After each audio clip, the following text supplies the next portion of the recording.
Hi there, friends. Welcome back to the Pageant Jumpstart. Thank you so much for your patience. You know who I've got on the line with me today. It's Mrs.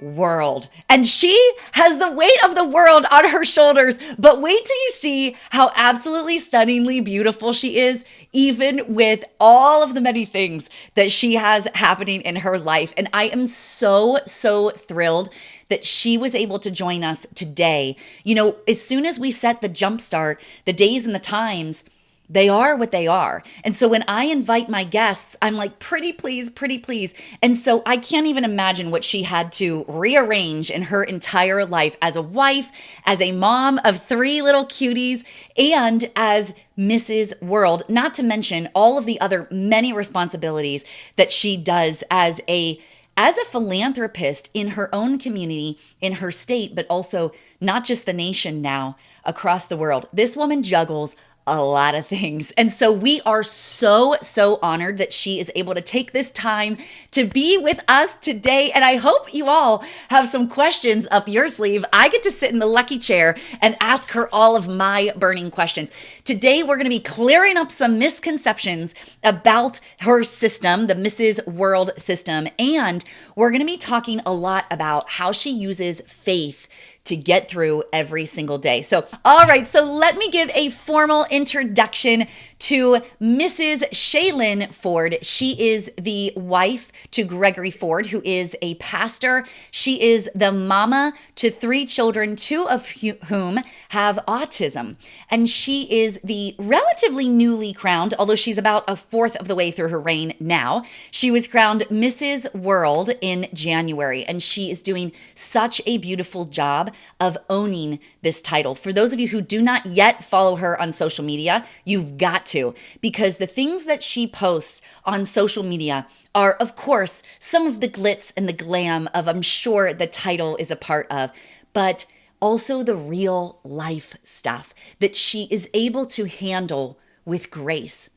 And it's, you know, one of the things we always love to see in our queens that represent our states, our nations, and in this case, the world, is we just love to see that they carry themselves, that who they are just in private, just with their friends and with their family, is who they are on stage. And, you know, it's such a beautiful thing when those 2 people are the same person. That's really what I believe that the judges are looking for, is someone who's authentic, someone that is, in fact, who they say they are. And Shaylyn is that person. She is so authentic. She's so, even when I said, like, Shaylyn, is there anything in particular that you want to say in this interview? And she said, I'm just here to serve your audience. Ask me the questions that you know that they need to know the answers to. And I was like, spoken like a true queen up in here, you know?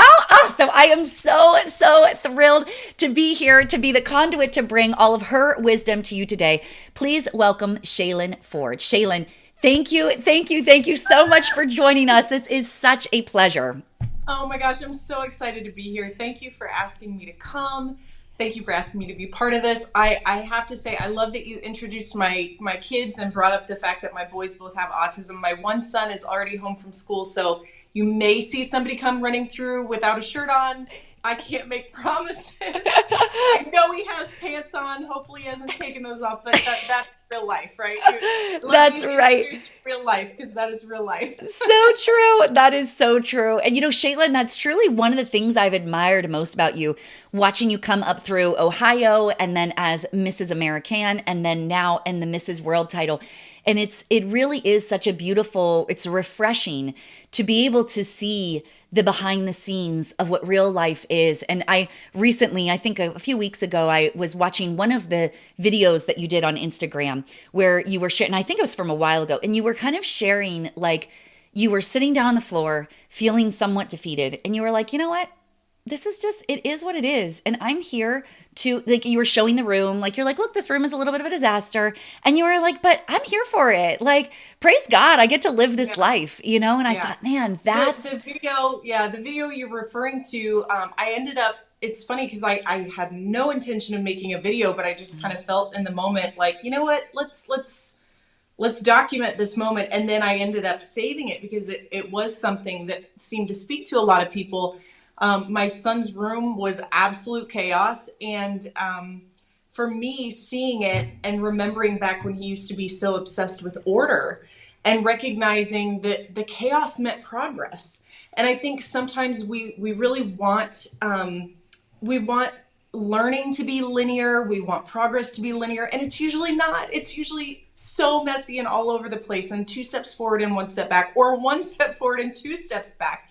And so, and you rabbit trail and all of these different things. And so I just felt like I needed to share that because, yeah, it is my goal in this title to not just be like, oh, look at all how glamorous and perfect everything is. Because, yeah, some of that happens and it's really fun, but also, especially as Mrs., we're married women. A lot of us are mamas. A lot of us are working women.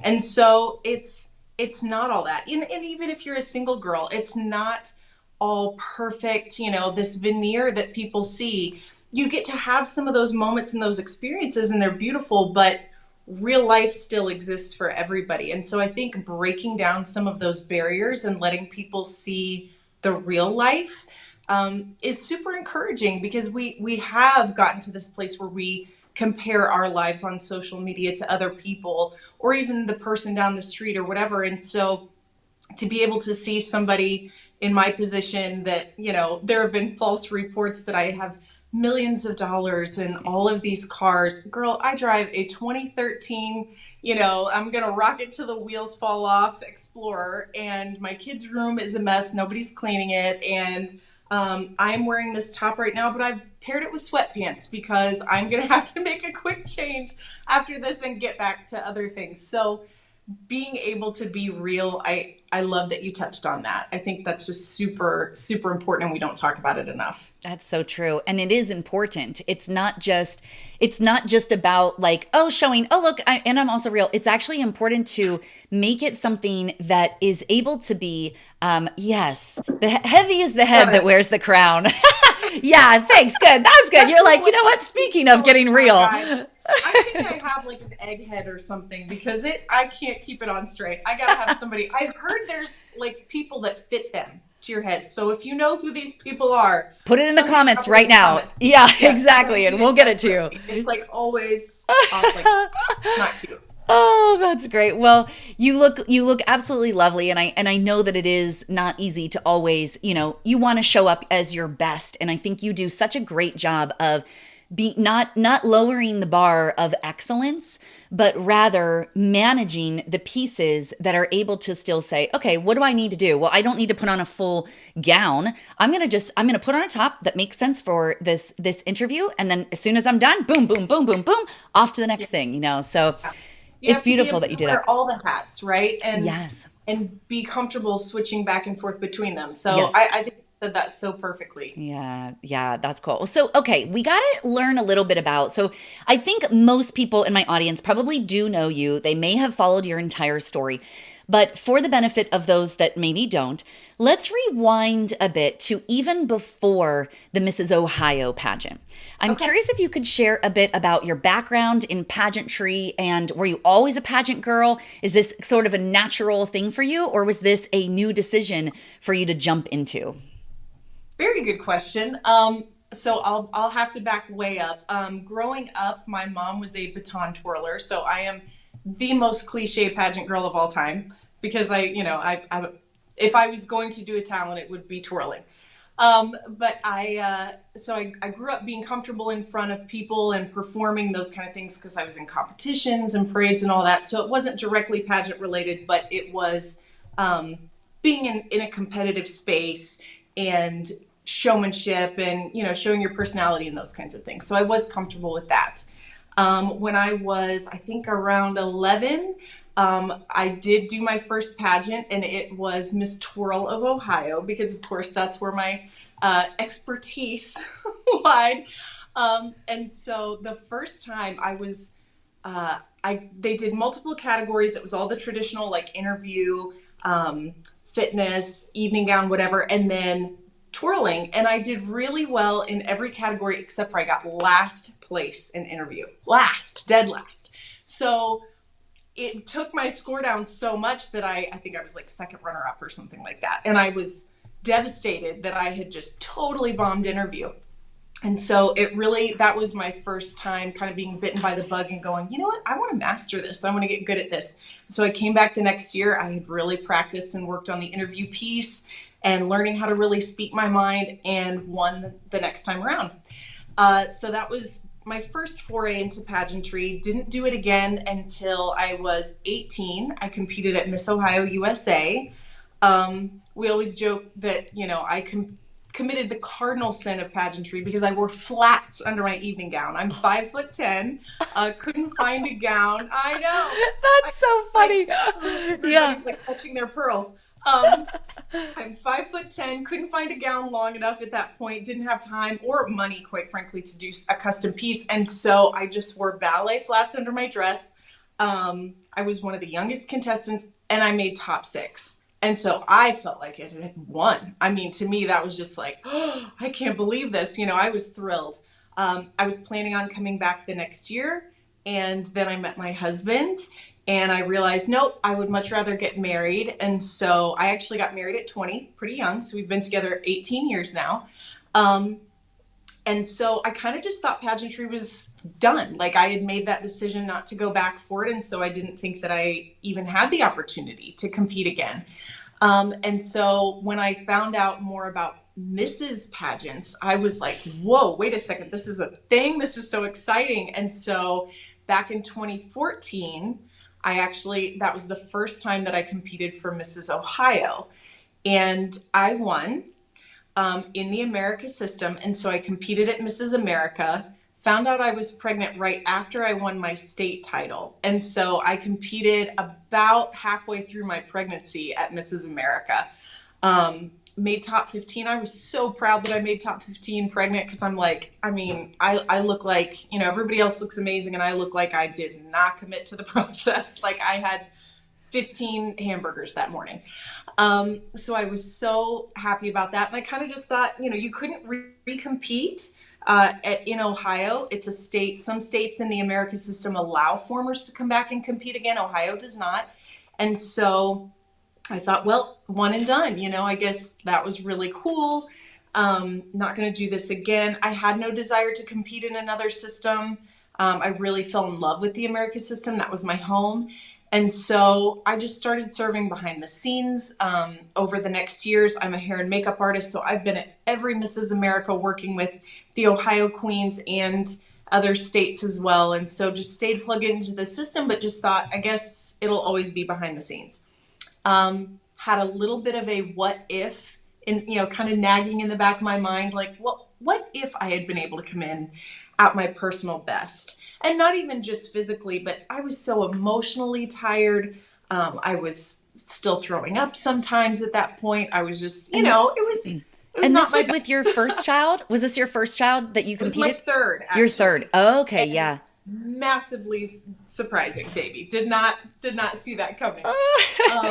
Yeah, so I was like, whoa, okay, well, I guess we're bringing a little boy to the pageant here. Yeah. So it was a beautiful experience, and I had the opportunity to fall in love with the system, but I thought that was the end of the road.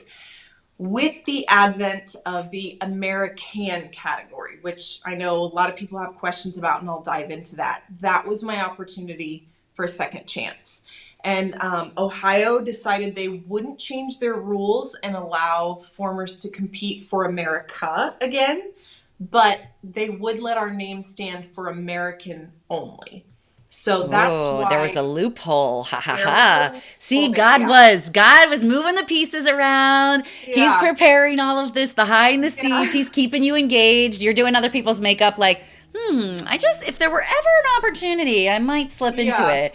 And lo and behold, wow. Yeah. Because how did you hear about the fact that this new title was coming out? Like, how did you actually say, wait a minute, what? And now I can do it? And what were those conversations like? Yeah, so they had 1 year previous of the American title, and actually one of my dearest friends won Ohio American that year. So it was super special to be able to be there with her and be at nationals with her. And so I got really an up close look at what that was like as the American title holder.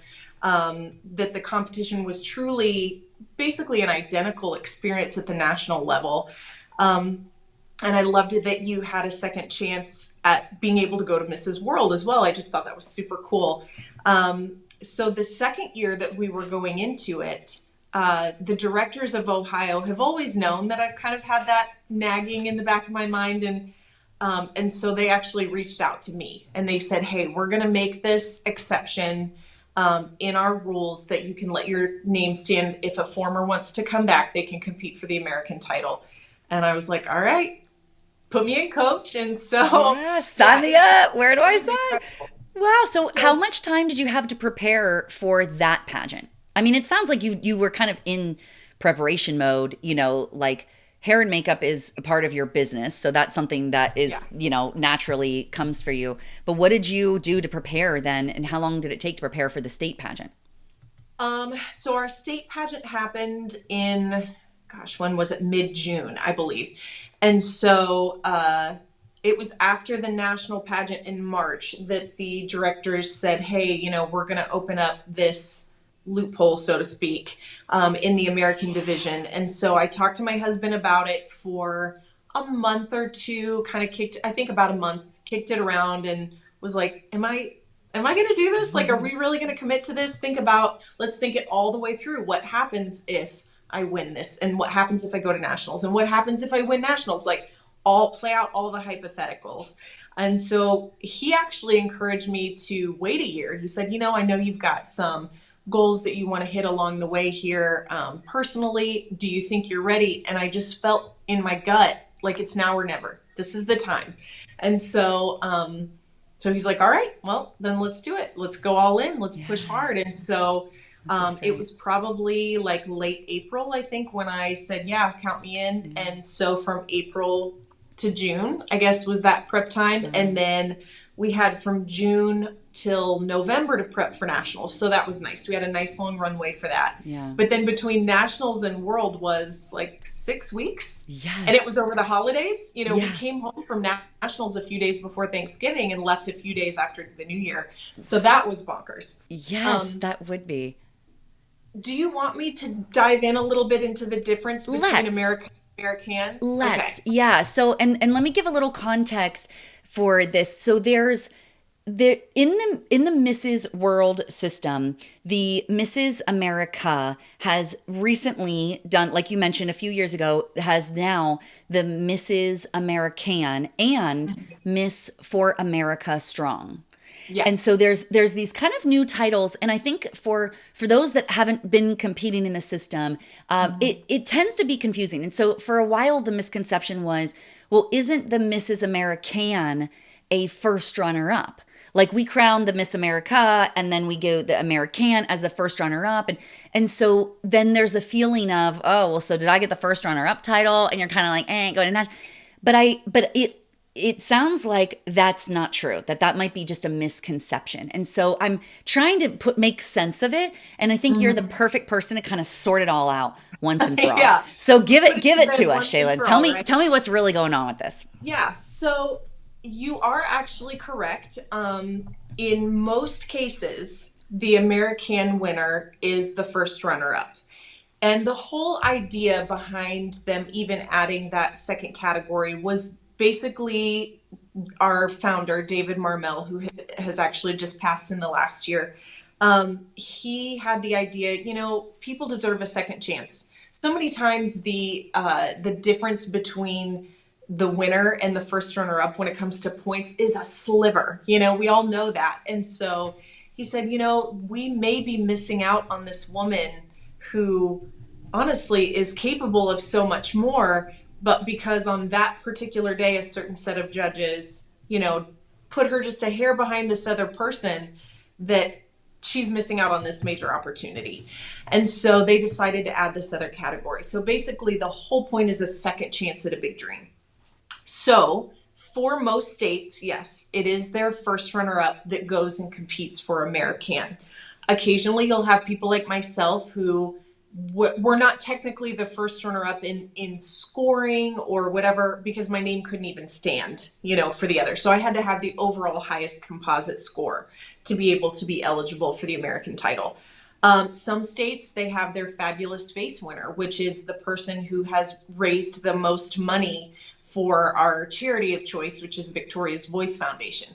So every state, because they are a franchise, are able to run it a little bit differently. But yes, in general, it's usually the first runner up.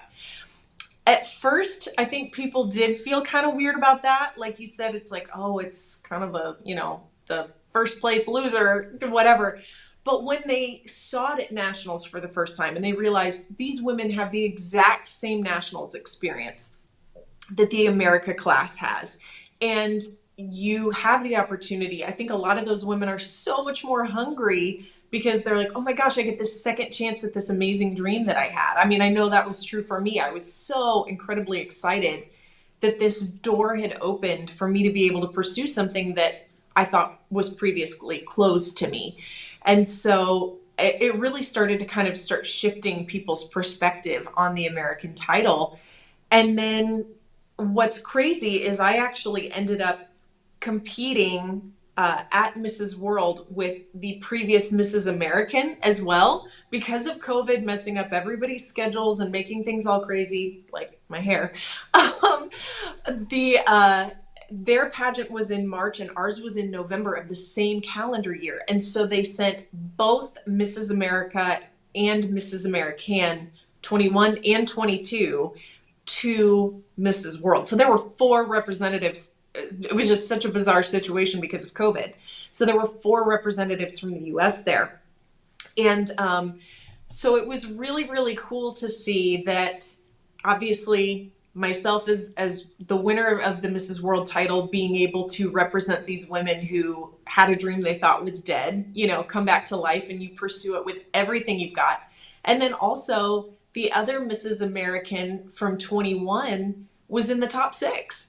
And so I think it just really speaks to the idea. I think it was encouraging to women because they went, oh, this isn't about like a second place title. This is about another shot at a huge dream, and it's what you make of it.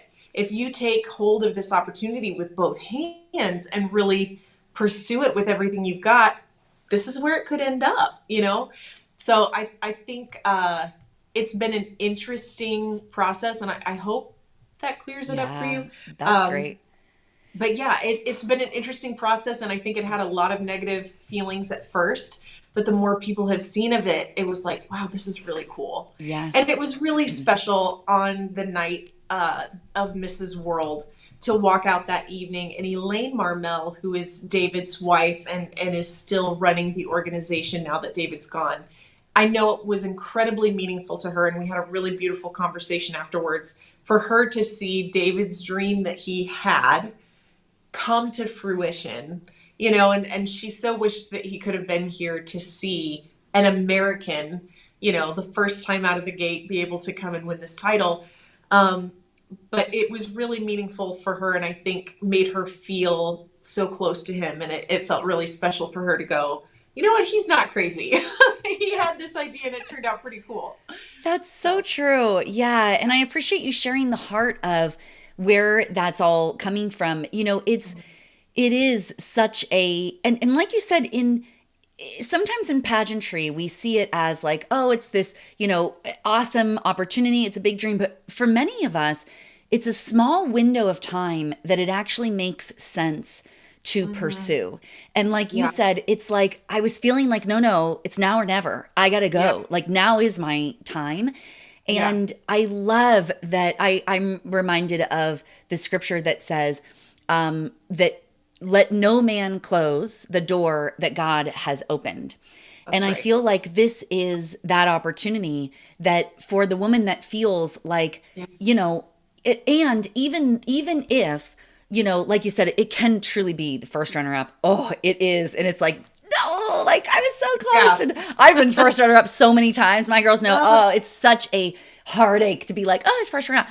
And to know that you've got 3 more months to prepare, you've got 6 more months, you've got whatever that is going to take to close the gap, yeah, and to still have that opportunity that you had yeah, your heart set on, that you can still pursue it. And I yeah, love that. And I love the idea of American and like the can, yeah, as like you yeah, can actually yeah, do this, you can pursue it. yeah. And to not and I think it's interesting that, I know several of my clients also had this mentality of like, oh, I'm already showing up as the underdog. And yet, winners know, competitors know. If you think you're at the top of the sauce already, you won't put in the effort Right. necessary to go all the way to the finish line. But if Yeah. you feel like the underdog, I had a mentor tell me once that you always have to see yourself as the underdog, because then you'll work that much harder Yeah. to make your dreams come true. Did you Yeah. feel that for yourself when you were at the Mrs. So you won the Mrs. American pageant, and now you're headed to the national pageant, and it's like, look, it's do or die at this point. There's not all that much time to prepare. You know Mhm. that there's three other gals representing the nation as well, Mhm. and all the same pageant. What was your mindset from the national pageant to the international pageant, the world pageant? Did anything change, or what were some of the keys that you took over the course of that month into Yeah. the world pageant? I think the biggest thing for me, the thread running all the way through from Mrs. Ohio all the way to Mrs. World, was honestly gratitude. I was so incredibly grateful that I even had the opportunity to compete, that I viewed every piece of it as an honor to me. I just went, I can't believe I get to do this all the time. Instead of letting, anytime stress would try to get the better of me, I'd go, are you kidding me? You get to do this. Oh my gosh, you get to do this.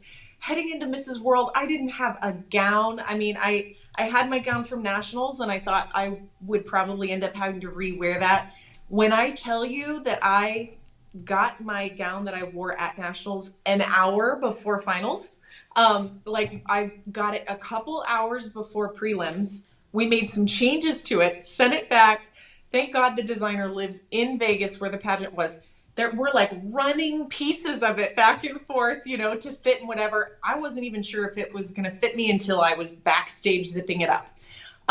So anytime that chaos started to come into play, I would just go, who cares? I get to do this. Like I'll put on a cocktail if I have to walk out here because I get to do this. And so to me, I love that you are able to talk about faith in the process too, because for me it was such a beautiful journey with God. And I just kept going, thank you for this opportunity, thanks for giving me another shot at this dream, and I want to honor the opportunity that I've been giving by pouring 100% into it. And I also, it was one of those things, and maybe to some people, like a pageant being an important piece of your walk with God sounds corny. I don't care. It was my personal experience. I've really been on this journey, coming out of depression, and being honest about how deep that was, of just seeing myself the way that God truly sees me and not having a warped view of the condition of God's love for me or whatever. And so I remember walking into Mrs. World Week, and he was just like, this is just for you and me. This is just, it still almost brings me to tears every time I talk about it, because I've never felt anything so clearly from the Lord before. And he was like, this isn't about winning or losing. This isn't about the competition piece. This is just, I want you to go have fun and know that I love seeing you enjoy this because you're my daughter. And so I was able to take that kind of energy with me the whole time, that it was just like, this is a special thing with me and my father. And that really affected the way that I went into world, even the shift from nationals to world. I think the lead up to Mrs. World was, or I'm sorry, to Mrs. American was more like, oh my gosh, chance to do this again, see what happens. And then to achieve that ultimate dream of like, oh my gosh, I did win a national title. Then Mrs. World felt like a bonus round. It was just the cherry on top. And I was going, I am just going to soak in every moment. I would stand on stage and look into the crowd and commit it to memory, and think about the way that my body felt and everything, and just be like, this, I get to do this. This is unreal.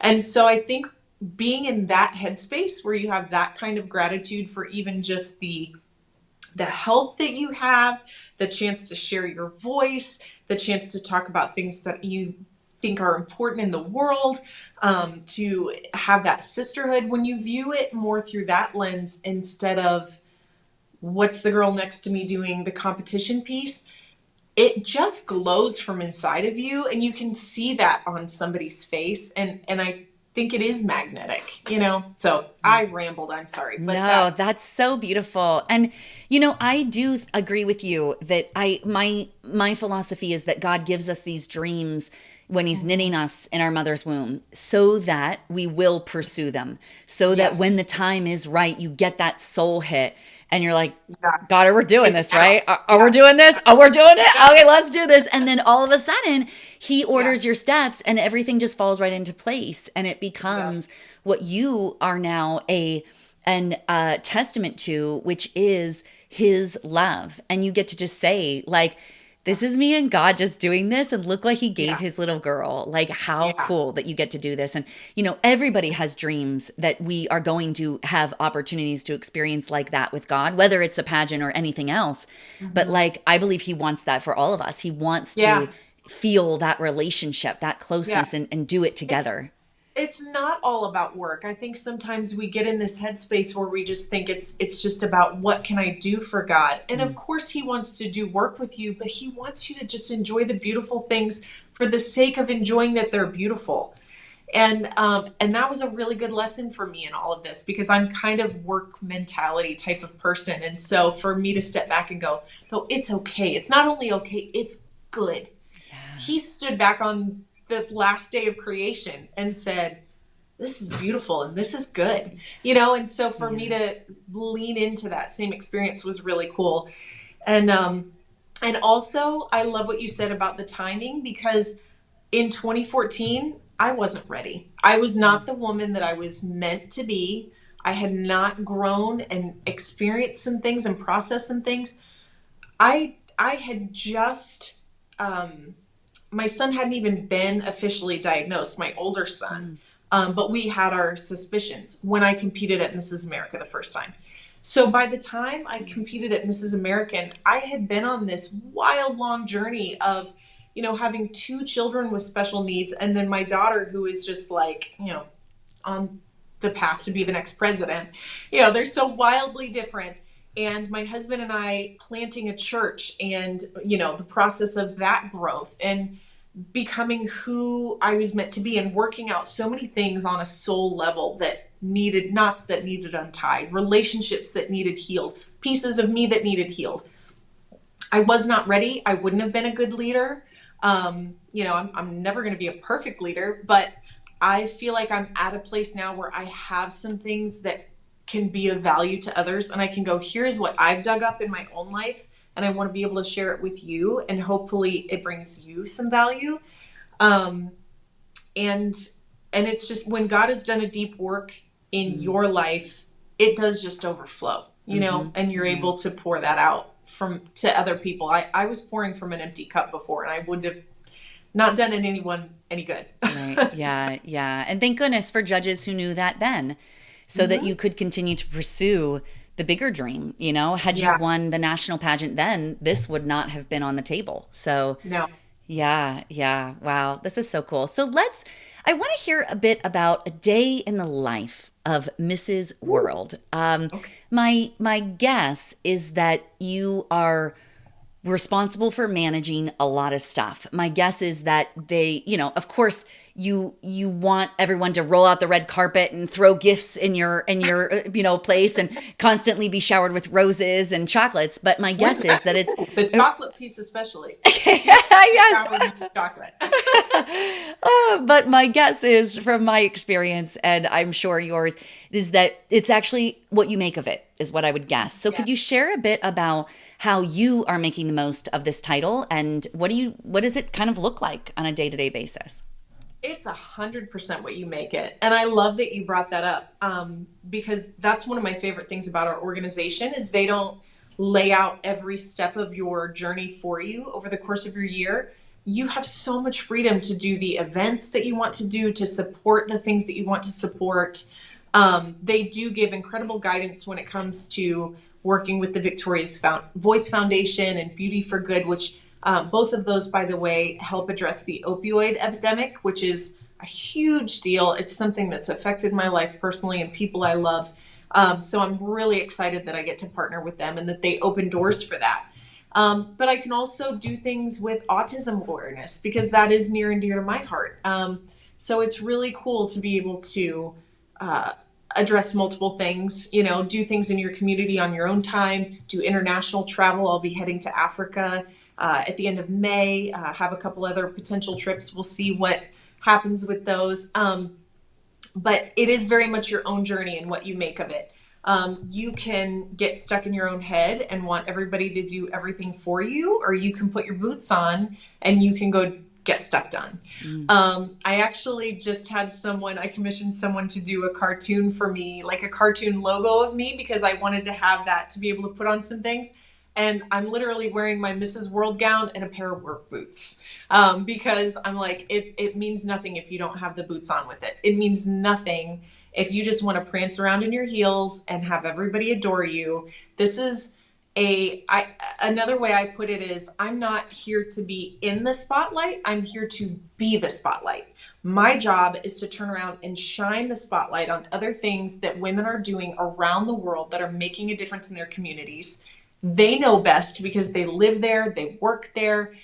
I'm not going to come in and tell them this is what they should do. I'm just saying, you tell me what you need, and then how can I put a microphone on it? How can I amplify it so that the rest of the world has an opportunity to support that? So a day in the life, yeah, definitely not all roses and chocolate.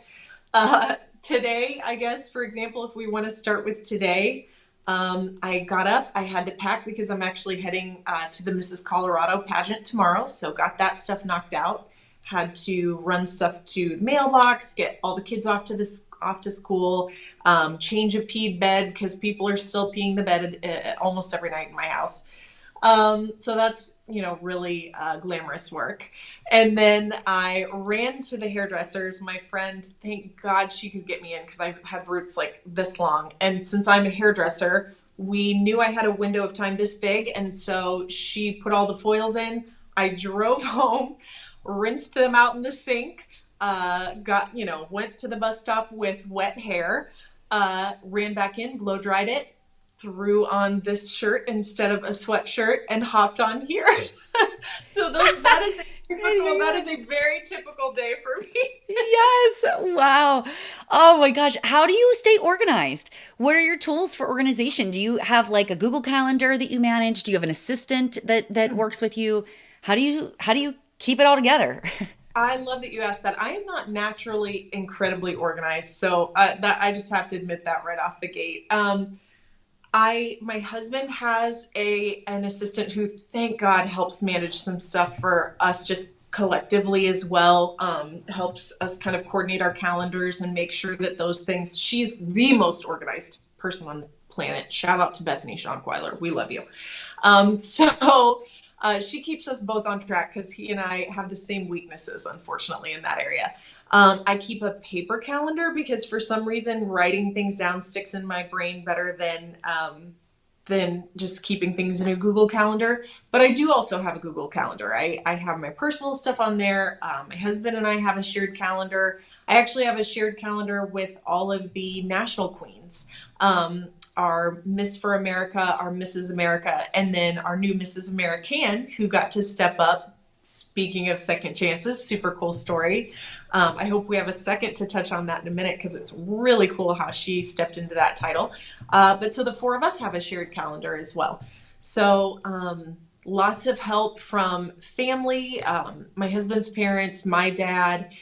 We have a consistent babysitter that is here 2 days a week because my boys really need that kind of consistency. And so she's here same days, same times. She's here more when we travel. And that's kind of my time to do all the things. Is when she's here, it's like, okay, great. I can run away and catch up on everything on my to-do list. But yeah, we've had to learn how to get organized to the point it almost feels silly. I have laminated lists on my bulletin board out there of just all kinds of information for anybody that should need to jump in and help. We label everything. Otherwise, our house would be utter chaos. So And it sounds like, we're still a these, work in progress. yeah, aren't we all? Aren't we all? Yeah. It sounds like all of these pieces that you're describing are things that those that are listening or watching right now can start to do. Yeah. All this stuff, like have the level of consistency. You mentioned laminated post-it. Like, what are the systems that we do? All these Yeah. things happen on a regular basis. And I'm sure a lot of that comes from your family, your boys needing to do that for them. Absolutely. You have Yeah, to. which is such a Another blessing. Oh, sorry, I was just going to say another practical Yeah. app that we use all the time is called Tripit. I don't know if you've ever heard of No, I've Tripit. not. No. Love Tripit. Oh my gosh. So my husband travels a lot. He has speaking engagements. I'm traveling a lot. And so trying to keep it all straight is chaos, right? Yeah. So Tripit allows you to organize your trips all in one place, almost kind of like a calendar. And you can click on each trip and you can have, I mean, literally hour by hour what you're doing. And then you can put in links to if you're renting a car, your airline tickets, your hotel information, everything in Wow. there. And you can share it with friends and family. You can email a link to anyone you want. And so it really just makes it easier to keep everybody on the same page. And it updates because it's linked to the airlines. So it will update if your flight is running behind, it will let your family know. Yeah. Wow, this is And yeah, great. it's Oh my super cool. gosh. Yeah. Oh man, I got to So get I this. really live and Yeah. die by Tripit because especially there have literally been times my husband and I were in the airport at the same time going opposite places. And so, it's like, oh, he just landed. I wonder if I'll pass him, Yeah. I'm like just got through customs. So, having something like that, if your Yeah. family does any kind of travel, even if you're not doing quite that much, it's still really handy for It family sounds, vacations, anything to just yeah. literally, it's almost like a digital folder to keep everything in one place. Yeah. I'm obsessed. Wow. If you haven't reached out to them for sponsorship, you ought to.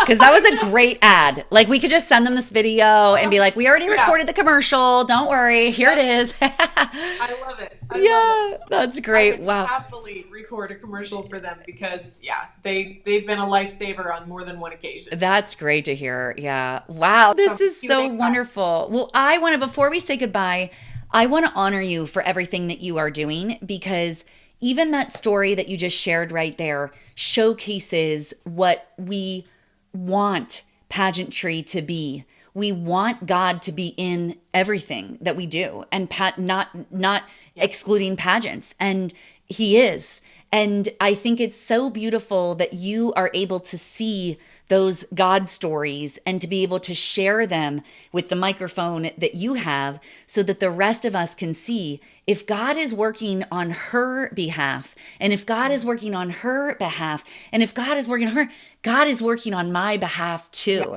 And I just think absolutely. that what you are sharing, and God is, I truly believe when you won, I said to my husband, I was like, listen to this story, like, and I'm like telling him the whole, catching him up on all the backstory and stuff, and I'm like, listen to this now, and listen to where she's at, and listen to, like, and all of these moving pieces position you for such a time as this. And so I want to say thank you for your boldness. Thank you for your grace and how you are handling this, and how you are caring for the stories of the people that you now represent at this world level, which is such a beautiful honor, and one that carries a world of responsibilities. And you are handling it so well, Shaylyn. So thank you for what you are doing in our world.